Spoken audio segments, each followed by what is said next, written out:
Alicia Jones.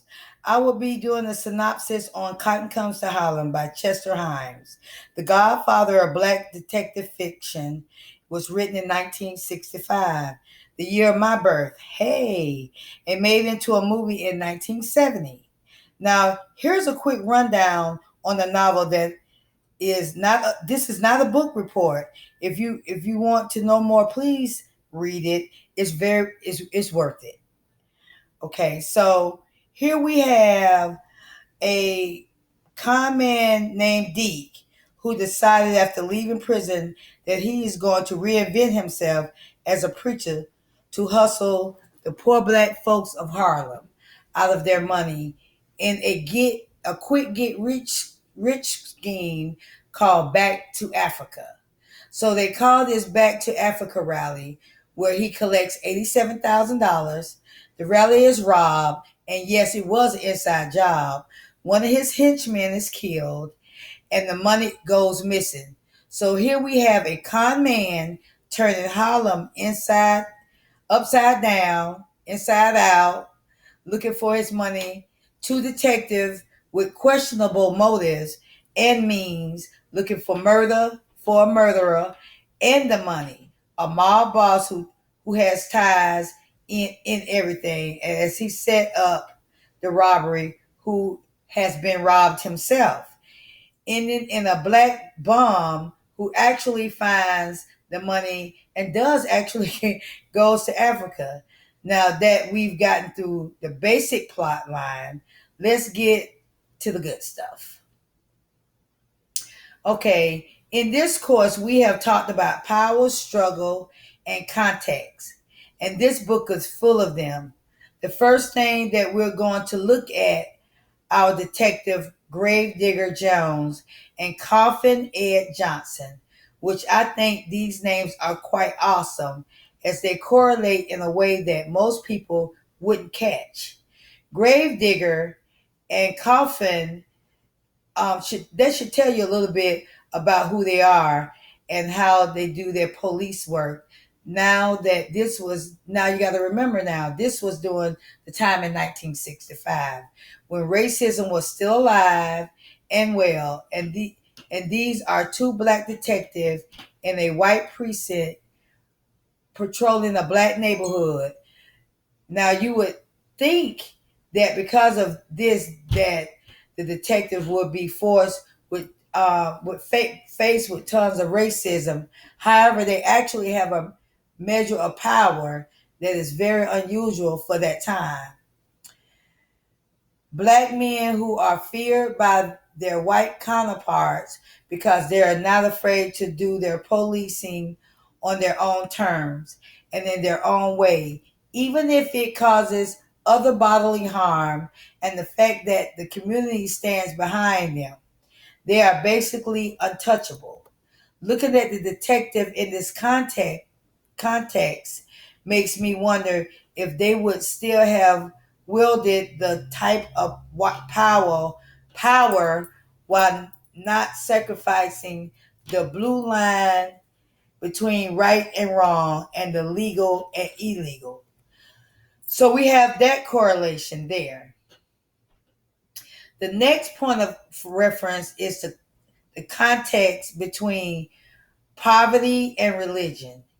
Now, in a lot of the different detective stories, we see that there's a priest involved, but the priest didn't do it. Like we look at the Father Brown and the Father Brown and Agatha Christie. Okay, so you got Father Brown. He's a hero.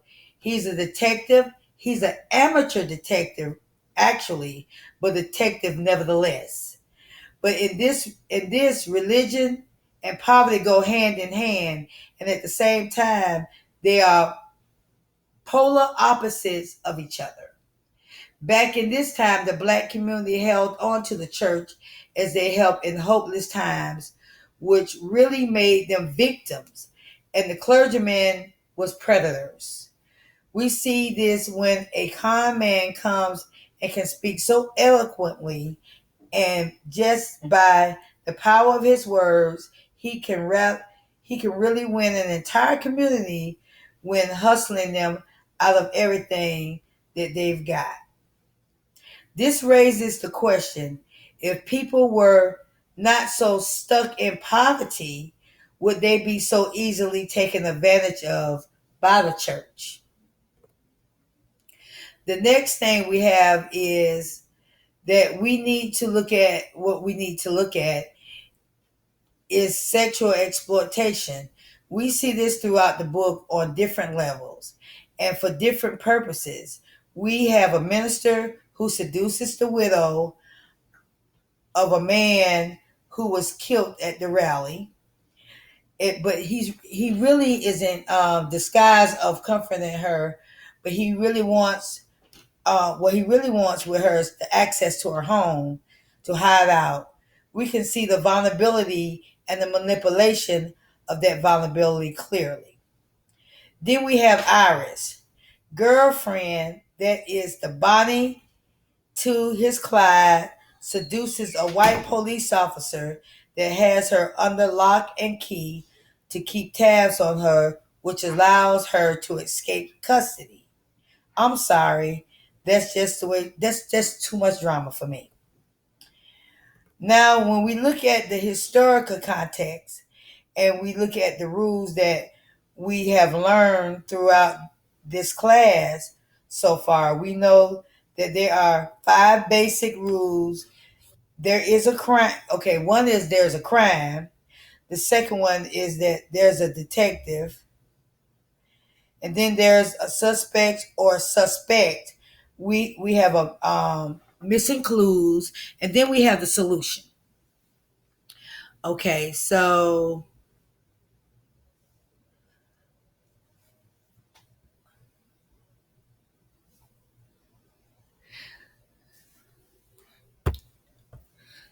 then the rules with the far as the crime, multiple crimes starting with fraud, then leading to a robbery, then murder, then fraud.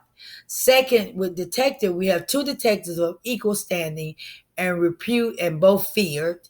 Then number three, we have everyone is a suspect. We know who they are, but we don't know how this will play out at the end.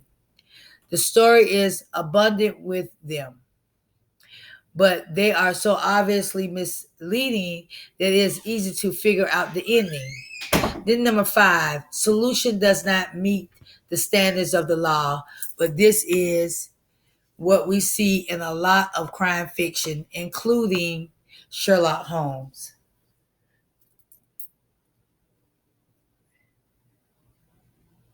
I hope you like my presentation.